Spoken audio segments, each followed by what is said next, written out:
You're going to perform a song for us now, correct? I am going to hopefully do that.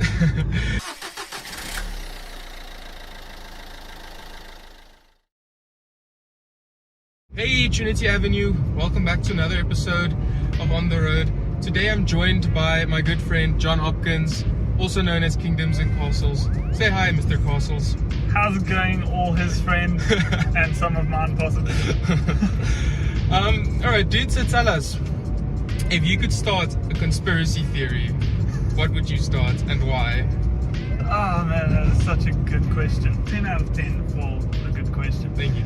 I haven't really given it much thought, but I definitely think so. I've got a very strong opinion on conspiracy theories, and I would probably use the conspiracy theory for good. So it would be something along the lines of like vaccines heal people, so take vaccines. That's a joke. That's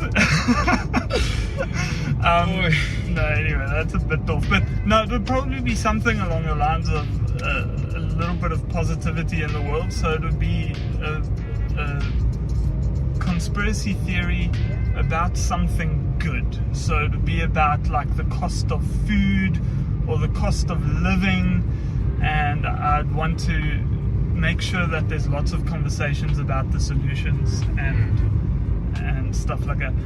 But yeah, conspiracy theories are an interesting topic at the end of the day. Indeed. Who knows how to even really start one? Alright, so you have a pretty interesting name, Kingdoms and Castles. Where did the inspiration for the name come from? Where did the name come from? So that's actually a question I get asked a lot, obviously, because most people like me who do their own music and do it by themselves just call themselves by their names. John Hopkins. Yeah. But I've always had a little bit of a pet peeve of artists doing that. My reason being that I find generally when an artist gets a bit bigger, now I don't ever expect to get to this point in my life, but you find like a Cliff Richards or something, or Justin Bieber, or you name it. They get big and they go tour, and there's all these musicians around them and all these producers and all sorts of things around them, and the poster says Justin Bieber, and I just feel it's like pretty self-centered. So I went on a mission to not call myself John Hopkins, and the whole Kingdoms and Castles thing came up because I definitely wanted it to be connected to me as a person. I wanted it to make sense about who I am and connect with who I am. And so I sat down and started thinking about who am I. And I am a Christian who cannot at any point of my life distance myself from that truth. And I am, whether this is a good or a bad thing is debatable, but I've been born and bred in Newcastle, like it's my hometown. I've never lived anywhere other than Newcastle, and so Kingdoms is a direct reference to the kingdom of God or the kingdom of heaven, and the fact that as a Christian I aim to bring a little taste of that kingdom into my community, into society. I hope that people get a little taste of God's kingdom, and just through the way I treat them and through the way I love them. And the castles aspect of it is the fact that I was born and bred in Newcastle. Okay. So castle, but it's got a bit of a different meaning. So it kind of connects to the whole idea of bringing the kingdom of heaven to earth. It's this thing of authorities and dominion. So you've got this kingdom of heaven and this castle down here, the stronghold of the secular system. And I kind of always see it as, whenever I'm writing a song, whenever I'm approaching my ideas, it's this battle between the kingdom of heaven and the stronghold of earth, the castle. So it's a story of kingdoms and castles. As much as Newcastle is my hometown, it is not my home. I want to bring a different kingdom to this home, to this place I would call home, but it's not really home. I don't know if that makes sense. You recently released a new song called "Walk in the Garden," Correct. and it's a country tune. So where did the inspiration for the song come from? Like the songwriting and the music especially. Okay, so basically what happened was I was practicing guitar one day, and I was practicing a little technique, and I stumbled upon this little melody thing that I thought sounded pretty cool, and I instinctively knew it had to be a country song. But I generally don't make country music. For those of you who know me, country is not really my thing. So in an ideal world, I would have sold the song. I would have sold it to a country artist, but I'm not connected enough and stuff to know who to even talk to make that happen. And I just thought it was pretty cool, so I kind of kept it on the side, like this is a potential thing. It's a country tune, it can happen, it's cool. And then one day I kind of sat down with it and started playing with it, and it developed musically. And as it developed musically, I started thinking about maybe I should actually do something with this. And I've had this theme for a song brewing in my mind for a long time. Or I shouldn't actually even say a theme for a song, but I've had this thing in my heart and in my mind brewing for a long time. The idea of I want to experience God in the most raw and intimate way that I possibly can. And one of the sort of stories that always comes back to me is the story of Adam walking in the garden with God, and the fact that at that time there was no sin and brokenness separating man from God. There was this raw, intimate relationship, unadulterated by brokenness and darkness and evil, and they just walked in the garden. And it's a beautiful expression for me of a relationship with God, and I long to know God more and more and more. And so this idea then formed, this walking in the garden idea. And so the sort of crux of the song is I want to walk in the garden as Adam walked in the garden. Wow. Speaking face to face. And so if you look at the song through that lens, it'll make a lot more sense to you probably. I was aiming a little bit at like Gaither style stuff, but I didn't quite get there. But that was my thought process. So when I came up with this riff and I came up with these lyrics, I thought like this would go well in a Gaither situation. But then when the end product existed, I was like, Gaither would laugh at me. Yeah, for sure.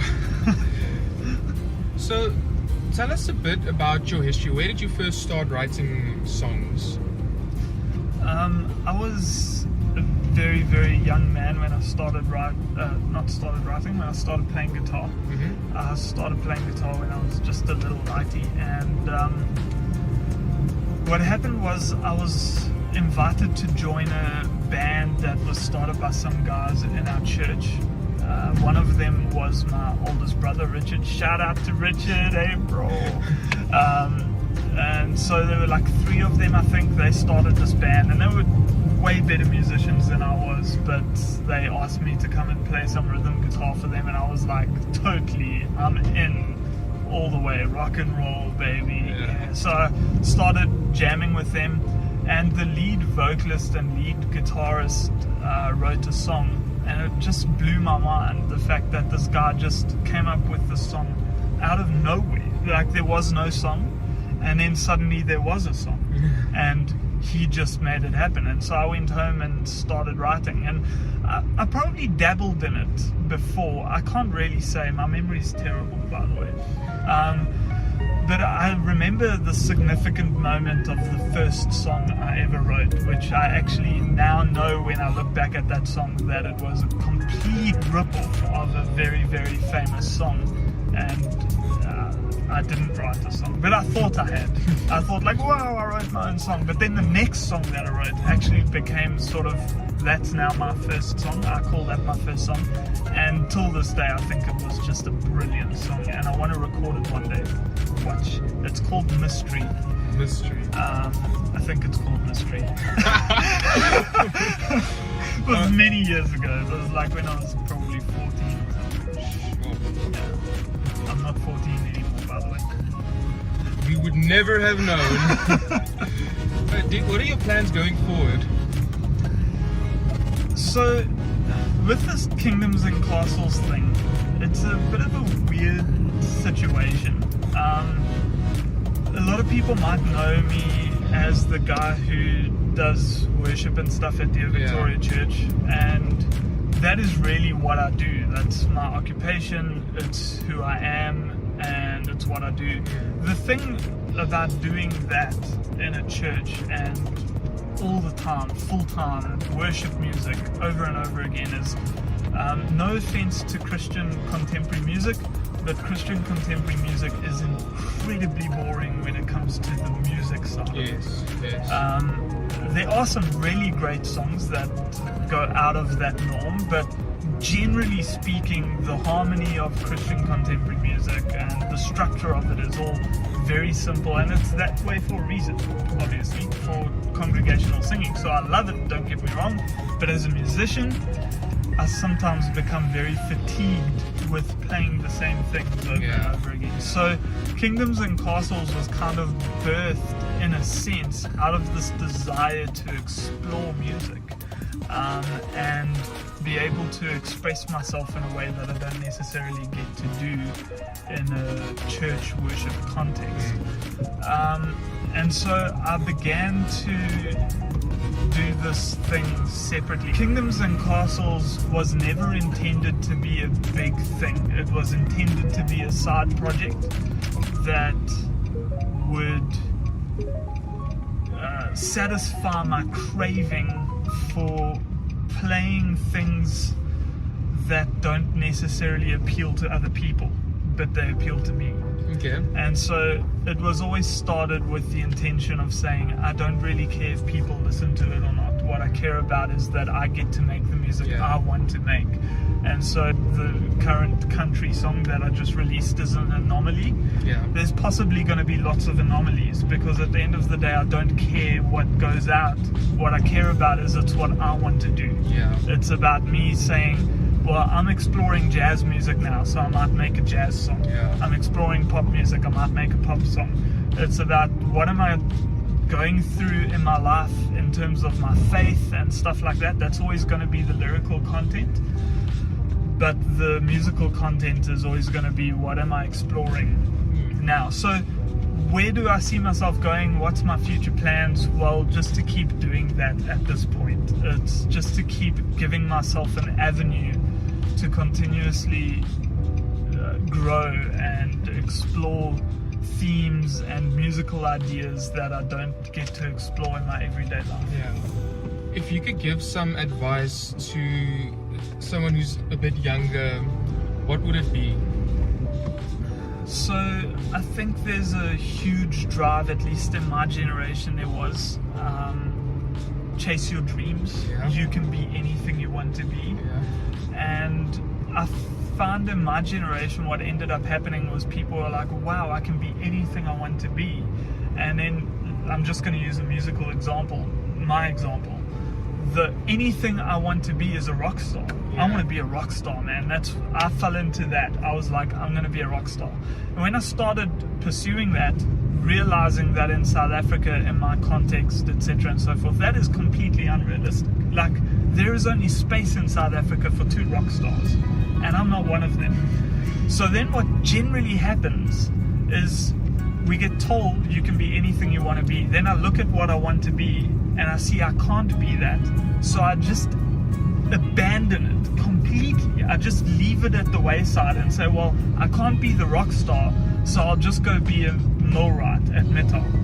You know, we just abandon our dreams completely. What I would say is, find the thing you love the most in the world.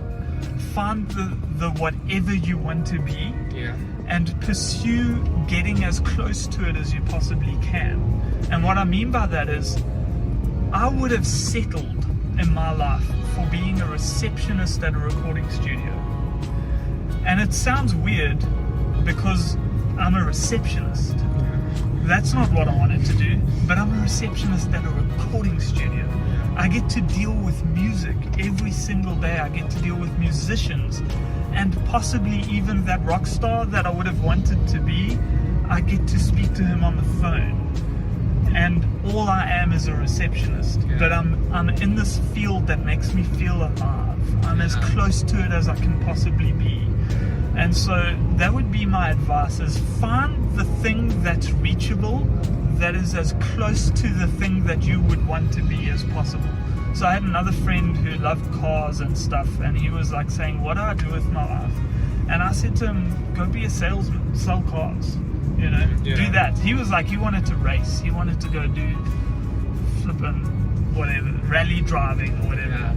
And I was like, go sell cars, man. You love cars, go sell them. You're close to them. And he never ended up selling cars, but he's a rep today, and he drives for a living, and he loves driving. And it's that thing of saying, like, this is what I love, and I can't maybe be right over there, but maybe I can get close to it. Maybe I can just be in the vicinity of it, and being in the vicinity of it makes me feel alive, and that's important. That's brilliant. Listen, you're going to perform a song for us now, correct? I am going to hopefully do that. Alright, guys, we're going to leave a link in the description to all John's music and to all his YouTube videos. Please go check him out. He's a flippin' brilliant guy. Thank you. And Trinity Avenue out.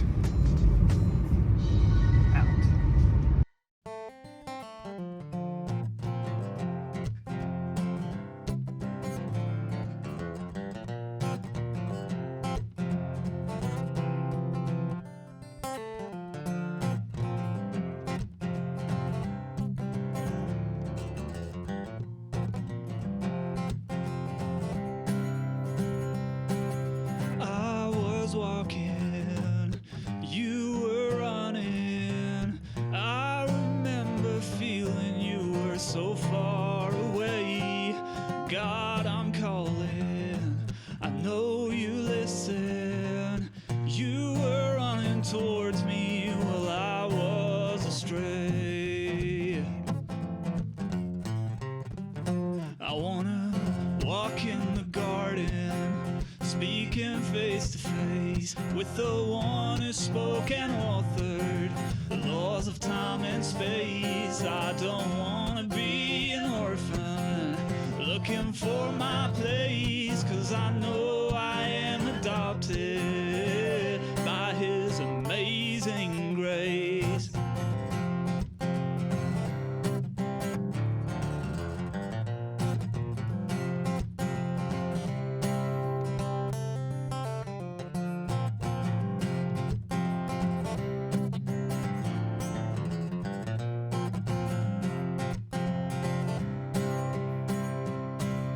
Day is coming, night is leaving. All the pain you're feeling, it is no place to stay. Sin is beaten, peace is coming. Keep watch, 'cause he's coming, and it could be today. It could be today. I wanna walk in the garden, speaking face to face with the one who spoke and authored the laws of time and space. I don't want to be an orphan looking for my place, 'cause I know I am adopted by his amazing grace.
laws of time and space. I don't wanna